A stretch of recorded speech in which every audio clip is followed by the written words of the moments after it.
बिस्मिल्लाहिर्रहमानिर्रहीम। अस्सलाम वालेकुम स्टूडेंट्स, कैसे हैं आप सब। हम डिस्कस कर रहे हैं ह्यूमन रेस्पिरेटरी सिस्टम को अपने लास्ट लेक्चर्स में, और उसमें हमने डिफरेंट पार्ट्स को डिस्कस किया, उनके फंक्शंस को और मैकेनिज्म ऑफ ब्रीदिंग को। आज के टॉपिक में हम डिस्कस करेंगे ट्रांसपोर्ट ऑफ गैसेस को। तो चले आए हम डिस्कस करते हैं इस टॉपिक को। इस टॉपिक को शुरू करने से पहले मैं आपको दो टर्म्स क्लियर कर दूं। The one is pulmonary circulation and the other one is systemic circulation. ये पल्मोनरी और सिस्टमिक सर्कुलेशन में फर्क क्या है। आपके सामने ये जो स्केच है, जरा इस पे गौर कीजिएगा। देखिए, this is the heart here. यहाँ पे लंग्स को शो किया जा रहा है और यहाँ पर बॉडी या टिश्यूज को शो किया जा रहा है। हार्ट में डीऑक्सीजनेटेड ब्लड कहाँ से आ रहा है? फ्रॉम द बॉडी और टिश्यूज। डीऑक्सीजनेटेड ब्लड आ रहा है वेन्यूज, वेन और वेना कैवास के थ्रू हार्ट में पोर कर दिया जाएगा। हार्ट से डीऑक्सीजनेटेड ब्लड को कहाँ पे सेंड किया जाता है? Towards lungs through the pulmonary artery. वहां पर ऑक्सीजनेशन का प्रोसेस होता है और फिर ऑक्सीजनेटेड ब्लड को दोबारा पल्मोनरी वेन के थ्रू कहाँ पे शिफ्ट कर दिया जाता है? हार्ट। अब नीचे वाले पोर्शन को छोड़ दीजिए, सिर्फ इतने पोर्शन को नोटिस कीजिए। जब भी ब्लड हार्ट से लंग्स और लंग्स से दोबारा हार्ट में आता है, तो हम इस पोर्शन के लिए, इस सर्कुलेशन के लिए टर्म यूज करते हैं pulmonary circulation. Do you remember the meaning of pulmonary is lungs. फिर से सुन लीजिए, हार्ट, लंग्स, हार्ट। इस सर्किट के लिए, इस सर्कुलेशन के लिए हम टर्म यूज करते हैं पल्मोनरी सर्कुलेशन। आप नोटिस कीजिएगा, हार्ट से ब्लड कहां पे जाएगा? लंग्स में, और लंग्स से दोबारा कहां जाएगा? हार्ट में। फिर से देख लीजिए, हार्ट से डीऑक्सीजनेटेड ब्लड गया लंग्स में, जिसमें कि कार्बन डाइऑक्साइड का अमाउंट ज्यादा था। कार्बन डाइऑक्साइड कहां पे चलेगी? लंग्स के थ्रू बॉडी से रिलीज हो जाएगी, और लंग्स से जो ऑक्सीजन आई थी वो कहां पर आ जाएगी? Towards the blood. Now this blood is oxygenated. अब इसमें ऑक्सीजन आ गई है और ये ऑक्सीजनेटेड ब्लड अब कहां पे शिफ्ट किया जाएगा? हार्ट में। हम इस सर्कुलेशन के लिए टर्म यूज करते हैं पल्मोनरी सर्कुलेशन। अब आ जाइए जरा इस वाली सर्कुलेशन पर। अब देखिए, यही हार्ट ऑक्सीजनेटेड ब्लड जो है वो कहां पे शिफ्ट करता है? टुवर्ड्स द बॉडी और टिश्यूज और ऑल द ऑर्गन्स। किसके थ्रू करता है? एओर्टा के थ्रू, आर्टरीज के थ्रू, आर्ट्रियोल्स के थ्रू। कहां पे जाएगा? बॉडी में, टिश्यूज में। ऑक्सीजन कहां पे देती जाएगी? टिश्यूज को, और टिश्यूज से कार्बन डाइऑक्साइड दोबारा ब्लड के थ्रू कहां पे शिफ्ट की जाएगी? हार्ट में। तो ऐसी सर्कुलेशन जिसमें कि ब्लड हार्ट से बॉडी और बॉडी से दोबारा हार्ट में जाए, हम इस टाइप की सर्कुलेशन के लिए टर्म यूज करते हैं सिस्टमिक सर्कुलेशन। तो आई होप कि दोनों पॉइंट्स आपको क्लियर हो गए होंगे कि पल्मोनरी सर्कुलेशन में हम हार्ट से लंग्स और लंग्स से हार्ट की बात करते हैं, और जब हम बात करते हैं सिस्टमिक सर्कुलेशन की, तो heart to body and body to heart को डिस्कस करते हैं। जी बच्चों, तो अब हम बात करते हैं ट्रांसपोर्ट ऑफ गैसेस की। लेकिन टॉपिक शुरू करने से पहले जल्दी से सब्सक्राइब का बटन दबाएं, लाइक करें और अपने फ्रेंड्स के साथ जरूर शेयर करें। ट्रांसपोर्ट ऑफ गैसेस में हमने डिस्कस करना है इनटेक ऑफ ऑक्सीजन और रिलीज ऑफ कार्बन डाइऑक्साइड किन फैक्टर्स की वजह से होता है। तो हम one by one in factors को डिस्कस कर लेते हैं। सबसे पहला फैक्टर हम डिस्कस कर रहे हैं पार्शियल प्रेशर। ये जो ऑक्सीजन और कार्बन डाइऑक्साइड की डिफ्यूजन होती है, this is due to the difference in partial pressure. Do you know what is partial pressure? Partial pressure is the pressure of individual gas in the mixture of gases. आपको पता है कि air is the mixture of gases. उसमें कितना pressure जो है वो oxygen का है, कितना कार्बन डाइऑक्साइड का है, इनके डिफरेंसेस के अकॉर्डिंगली जो मूवमेंट होगी ऑक्सीजन और कार्बन डाइऑक्साइड की, वो बहुत मैटर करती है ट्रांसपोर्ट ऑफ गैसेस में। तो पहला फैक्टर हम डिस्कस कर रहे थे पार्शियल प्रेशर, जिसमें कि हम डिस्कस कर रहे हैं कि ऑक्सीजन और कार्बन डाइऑक्साइड की जो मूवमेंट है, जो ट्रांसपोर्ट है, वो किसकी वजह से होती है? Due to the pressure difference. Second हम डिस्कस कर रहे हैं सरफेस एरिया। आप सबको याद होगा जब हमने लंग्स को डिस्कस किया था, तो लंग्स के बारे में हमने बात की थी कि लंग्स के अंदर बेशुमार मिलियंस ऑफ एल्वेलाई होते हैं। ये जो मिलियंस ऑफ एल्वेलाई हैं, ये सराउंड होते हैं ब्लड कैपिलरीज से। इतना बड़ा सरफेस एरिया जिसके इर्द गिर्द बहुत सारी ब्लड कैपिलरीज का नेटवर्क प्रेजेंट होता है, ये भी मेंटेन करता है डिफ्यूजन ग्रेडियंट को। डिफ्यूजन ग्रेडियंट मींस यानी एक तरफ ज्यादा और एक तरफ कम कंसंट्रेशन ऑफ गैसेस होगी या प्रेशर होगा। थर्ड पॉइंट हम डिस्कस कर रहे हैं थिन मेम्ब्रेन। अगर हम बात करें ब्लड कैपिलरीज की या एल्वेलाई की मेम्ब्रेन की, तो ये कैसी होती है? क्या ये थिन है या थिक है? डायग्राम को क्लियर कर दूं, यहां से आपको डायग्राम नजर नहीं आ रही होगी। अगर मैं आपके सामने फॉर्मेशन करूं, if this is the structure of alveoli, और alveoli के नीचे की तरफ प्रेजेंस किसकी है? This is the blood capillary. तो देखें यहां पर ये आपको नजर आ रहा है, this is the alveolar epithelium, this is the alveolar epithelium। यहाँ पर प्रेजेंस होती है कुछ मटेरियल्स की जो कि नॉन सेलुलर होते हैं, इसके लिए हम टर्म यूज करते हैं basement membrane. This is the blood capillary, और ब्लड कैपिलरी की जो ये मेम्ब्रेन है इसके लिए हम टर्म यूज करते हैं, this is known as the endothelium. तो देखिए जब भी ऑक्सीजन ने या कार्बन डाइऑक्साइड ने इन या आउट होना है, फॉर एग्जाम्पल ऑक्सीजन एंटर हो रही है, कार्बन डाइऑक्साइड रिलीज हो रही है, तो देखिए इनको कितनी मेम्ब्रेन्स को क्रॉस करना है? They have to cross the alveolar epithelium, basement membrane which is the non-cellular, और endothelium of blood capillary। जितनी थिन मेम्ब्रेन होंगी उतनी ही आसानी से डिफ्यूजन होगी। Diffusion means the movement of material या movement of gases from high concentration to low concentration. जितना थिक या जितना ज्यादा डिफरेंस होगा, जितनी ज्यादा थिकनेस होगी, यहाँ पर गैप जितना ज्यादा होगा उतनी ही मुश्किल होगी यहाँ पे ट्रांसपोर्ट ऑफ गैसेस में। तो ये पॉइंट हमने ये डिस्कस किया कि ब्लड कैपिलरीज और एल्वेओलाई की जो मेम्ब्रेन्स होती हैं वो थिन होती हैं, जितनी ज्यादा थिकनेस होगी उतनी ही लेस डिफ्यूजन होगी, और जितनी लेस थिकनेस होगी उतनी ही ज्यादा डिफ्यूजन होगी। तो आई होप कि आपको तीनों पॉइंट्स क्लियर हो गए होंगे। ट्रांसपोर्ट ऑफ गैसेस में कौन कौन से फैक्टर्स हेल्प करते हैं, फिर से एक नजर देख लीजिए। Partial pressure, diffusion of gases, oxygen और कार्बन डाइऑक्साइड का, ये किसकी वजह से होता है? Due to the difference in partial pressure. हमने बात की लार्ज सरफेस एरिया की, जो एल्वेओलाई होते हैं इनके ऊपर नेटवर्क ऑफ कैपिलरीज होता है जो कि किसको इंक्रीज कर रहा है? सरफेस एरिया को, और इसके अलावा ये मेंटेन करता है डिफ्यूजन ग्रेडियंट को भी। और थर्ड वन हमने बात की कि थिन मेम्ब्रेन होनी चाहिए, क्योंकि जितनी थिन मेम्ब्रेन होगी, जितनी लेस थिकनेस होगी, उतनी आसानी से डिफ्यूजन ऑफ गैसेस पॉसिबल होगा। जी बच्चों, अब जब हम ट्रांसपोर्ट ऑफ ऑक्सीजन की बात कर रहे हैं, तो ट्रांसपोर्ट ऑफ ऑक्सीजन के टॉपिक को प्रॉपर्ली शुरू करने से पहले कुछ फिगर्स या फैक्ट्स हम डिस्कस करना जो हमारी बुक में मौजूद है। हमारी बुक के अकॉर्डिंगली एटमॉस्फेरिक प्रेशर है 760 मिलीमीटर मरकरी, हम ऑलरेडी डिस्कस कर चुके हैं अपने लास्ट लेक्चर्स में। अगर एटमॉस्फेरिक प्रेशर 760 मिलीमीटर मरकरी हो तो उसका पार्शियल प्रेशर ऑफ ऑक्सीजन होता है 160 मिलीमीटर मरकरी। इस टाइम पर सी लेवल पर ऑक्सीजन सैचुरेशन कितनी होगी? 100 ml ब्लड कैरी कर सकता है 20 ml ऑक्सीजन को, उस वक्त ब्लड जो है वो 100% सैचुरेटेड होता है। इसी तरह से एल्वेओलाई के अंदर जो पार्शियल प्रेशर ऑक्सीजन का वो डिक्रीज हो जाता है, डिक्लाइन हो जाता है। It comes around 115 millimetre mercury to 100 millimetre mercury. उस वक्त ऑक्सीजन की जो सैचुरेशन है वो होगी 19.6 ml पर 100 ml ब्लड, यानी ऑक्सीजन कैरिंग कैपेसिटी कम हो जाती है 100 से, और कितनी रह जाती है? 98%। जी बच्चों, ट्रांसपोर्ट ऑफ ऑक्सीजन किसके थ्रू होगी? ट्रांसपोर्ट ऑफ ऑक्सीजन होती है through the blood plasma and through the haemoglobin. अब ये हीमोग्लोबिन क्या है, प्लाज्मा क्या है? तो रिकॉल कीजिए, ब्लड कंसिस्ट करता है, अगर मैं बात कर रही हूँ ये ब्लड की, तो ब्लड कंसिस्ट करता है ब्लड प्लाज्मा पर और इसके अलावा सेल्स पर। सेल्स भी 3 टाइप्स के होते हैं। The one is RBC, second one is WBC, third one is platelet. अभी हमारा कंसर्न जो है वो ब्लड प्लाज्मा के साथ है और आरबीसी के साथ है। तो देख लीजिए, अभी हम यही बात तो कर रहे हैं कि ऑक्सीजन की ट्रांसपोर्ट जो है वो प्लाज्मा के थ्रू भी हो सकती है और ये बाउंड होता है हीमोग्लोबिन के साथ। अब देखें, प्लाज्मा में सिर्फ 3% ट्रांसपोर्टेशन होती है। इसके लिए याद रखिएगा कि ऑक्सीजन इज लेस सॉल्युबल, बहुत कम सॉल्युबल होती है, इसलिए बहुत कम, सिर्फ 3% ऑक्सीजन जो है वो ब्लड प्लाज्मा के थ्रू ट्रांसपोर्ट होती है, और मैक्सिमम अमाउंट ऑफ ऑक्सीजन जो है वो ट्रांसपोर्ट होता है by the help of binding to the haemoglobin. ये हीमोग्लोबिन काम पर होता है। हीमोग्लोबिन प्रेजेंट होता है रेड ब्लड सेल्स में। रेड ब्लड सेल्स का कितना पोर्शन हीमोग्लोबिन पे कंसिस्ट करता है? इट कंसिस्ट ऑफ 95% पोर्शन, यानी कि आरबीसी के अंदर 95% पोर्शन हीमोग्लोबिन का होता है, और यही हीमोग्लोबिन जो है वो 97% ऑक्सीजन को कैरी करती है from one part two another part. Haemoglobin की जब हम बात कर रहे हैं तो जरा एक दफा रिकॉल कर लीजिए हीमोग्लोबिन के स्ट्रक्चर को भी।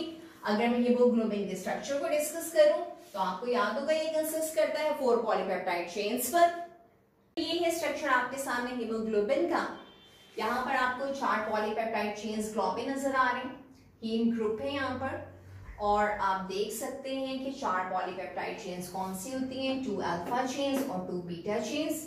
और यहाँ पर हीम जो है वो बाइंड कर सकता है ऑक्सीजन को आयरन के साथ, which is the central atom.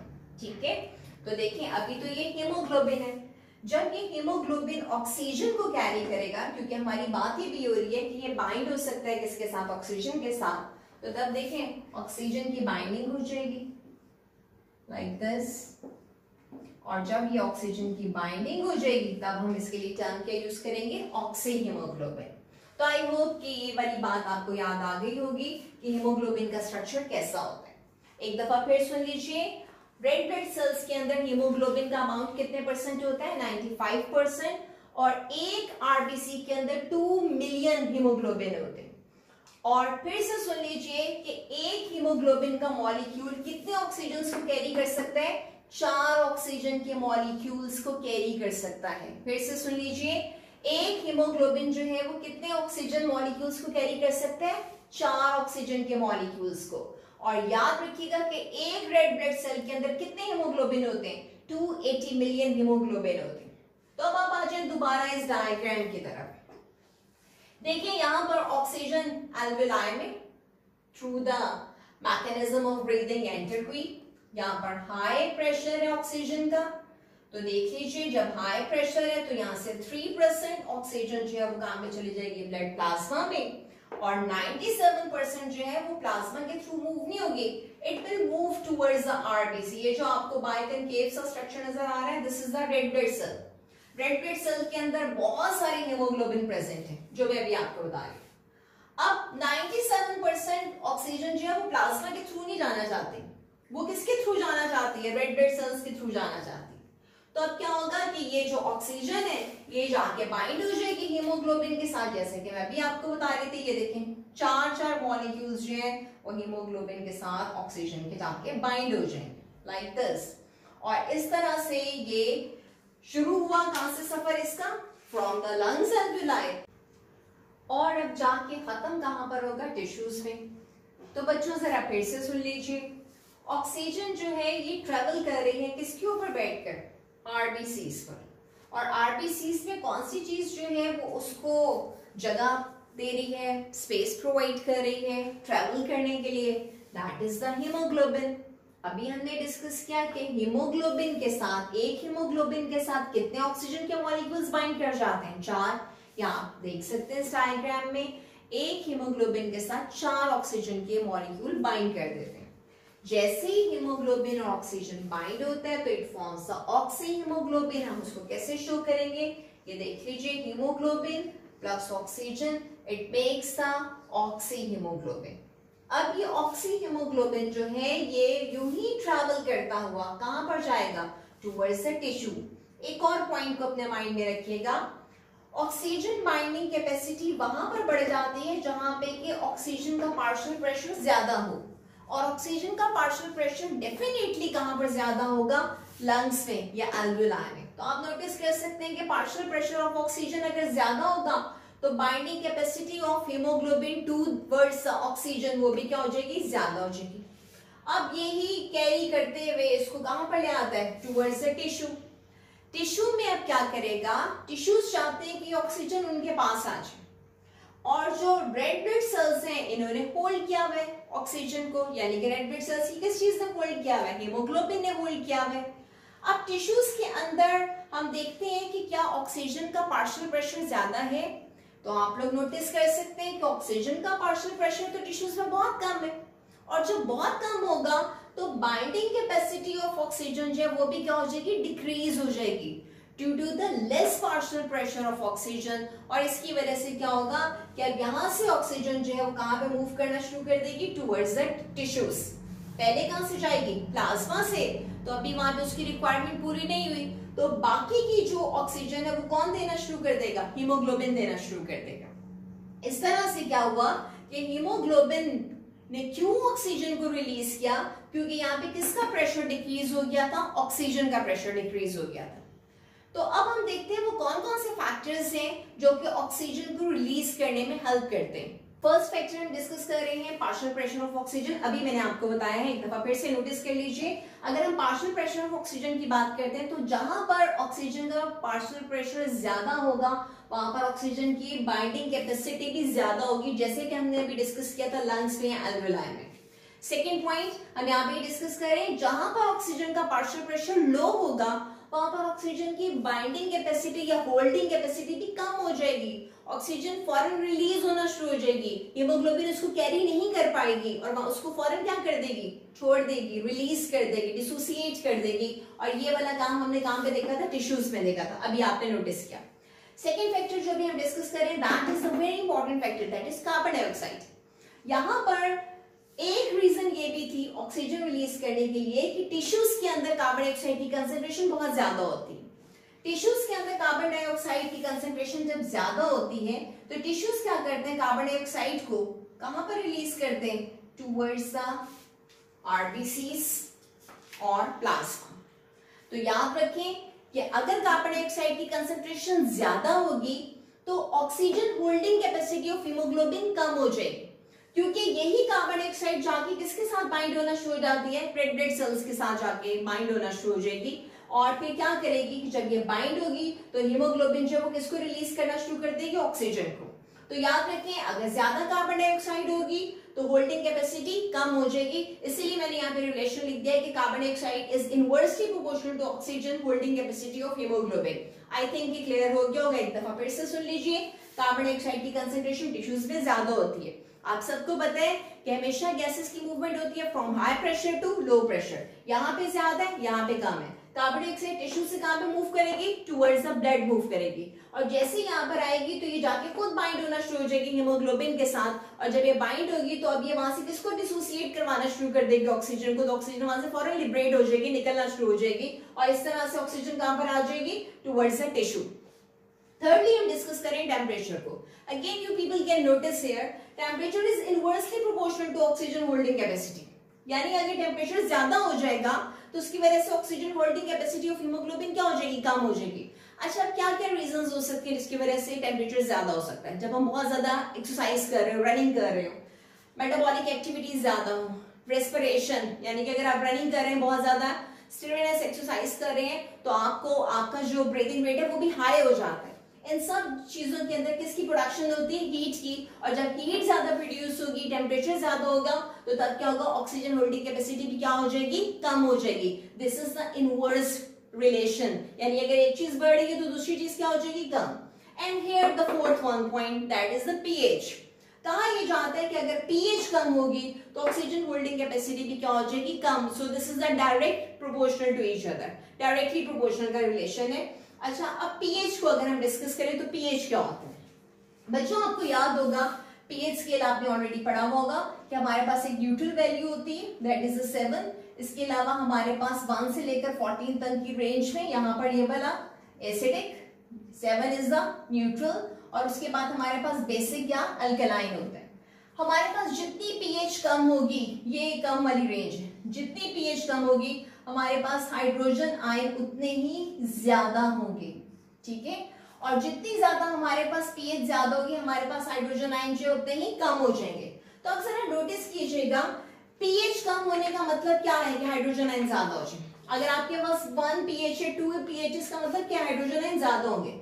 और जितनी ज्यादा पीएच कम होगी उतनी ज्यादा होल्डिंग कैपेसिटी भी क्या हो जाएगी, कम हो जाएगी। किसकी holding capacity, oxygen holding capacity. अब ये कैसे होता है कि ऑक्सीजन होल्डिंग कैपेसिटी लिंक कर रही है पीएच के साथ। अब जरा नोटिस कीजिएगा, यहाँ पर जब कार्बन डाइऑक्साइड टिश्यू से रिलीज होकर कहां पर गई, टुवर्ड्स द ब्लड, तो ब्लड सेल्स के आरबीसीज के अंदर जाकर ये कंबाइन हो जाती है किसके साथ, वाटर के साथ। कार्बन डाइऑक्साइड और वाटर कंबाइन होने के बाद फॉर्मेशन किसकी करते हैं, कार्बोनिक एसिड की, जो कि स्प्लिट होकर बनाता है बाइकार्बोनेट और हाइड्रोजन आयन।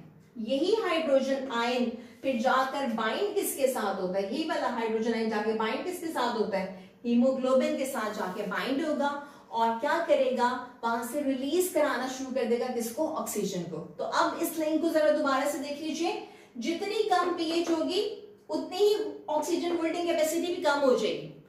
फिर से देख लें, कम पीएच का मतलब क्या है, किसका ज्यादा होना, हाइड्रोजन आयन का ज्यादा होना। जब हाइड्रोजन आयन ज्यादा हो जाएंगे इसका मतलब पीएच पीएच कम है, और जितनी कम पीएच है ये हाइड्रोजन आयन जाके Hb के साथ जाके बाइंड हो जाएंगे, और इनके बाइंड होने की वजह से क्या होगा कि ऑक्सीजन जो है वहां से क्या हो जाएगी, रिलीज हो जाएगी। तो बच्चों ये थे फैक्टर्स जो कि हेल्प करते हैं किस चीज के अंदर, ट्रांसपोर्ट ऑफ ऑक्सीजन के अंदर। हमने डिस्कस किया कि 3% जो है वो प्लाज्मा के थ्रू डिसॉल्व होती है, 97% जो है वो Hb के साथ बाइंड होती है। Hb को हमने डिटेल में डिस्कस कर लिया था कि Hb जो है वो 95% होता है रेड ब्लड सेल्स के अंदर, और हमने ये भी डिस्कस किया था कि एक आरबीसी के अंदर 280 मिलियन जो है वो Hb होते हैं। एक हीमोग्लोबिन जो है वो कितने ऑक्सीजन के मॉलिक्यूल्स को कैरी करता है, 4 ऑक्सीजन के मॉलिक्यूल्स को कैरी करते हैं। और सबसे इंपॉर्टेंट बात ये थी कि क्या ऐसे फैक्टर्स हैं जो कि ऑक्सीजन को कैरी करवाते हैं फ्रॉम एल्वेओलाई टू ब्लड, और जब ये ब्लड से पास होता है वो टिश्यूज में आता है, तो क्या ऐसा फैक्टर है कि ऑक्सीजन को वहां पे रिलीज कर देता है और कार्बन डाइऑक्साइड को दोबारा कैरी कर लेगा। हमने उन फैक्टर्स को डिस्कस किया, उसमें हमने बात की थी पार्शियल प्रेशर ऑफ ऑक्सीजन की, सेकेंडली हमने बात की कार्बन डाइऑक्साइड की, थर्ड वन हमने डिस्कस किया टेम्परेचर को, फोर्थ वन था पीएच। आई होप कि आपको आज के टॉपिक में कोई प्रॉब्लम नहीं होगी, but if you feel any problem you can ask the question, और इंशाल्लाह हम नेक्स्ट लेक्चर में डिस्कस करेंगे ट्रांसपोर्टेशन ऑफ कार्बन डाइऑक्साइड। अपना ख्याल रखिएगा, अल्लाह हाफिज।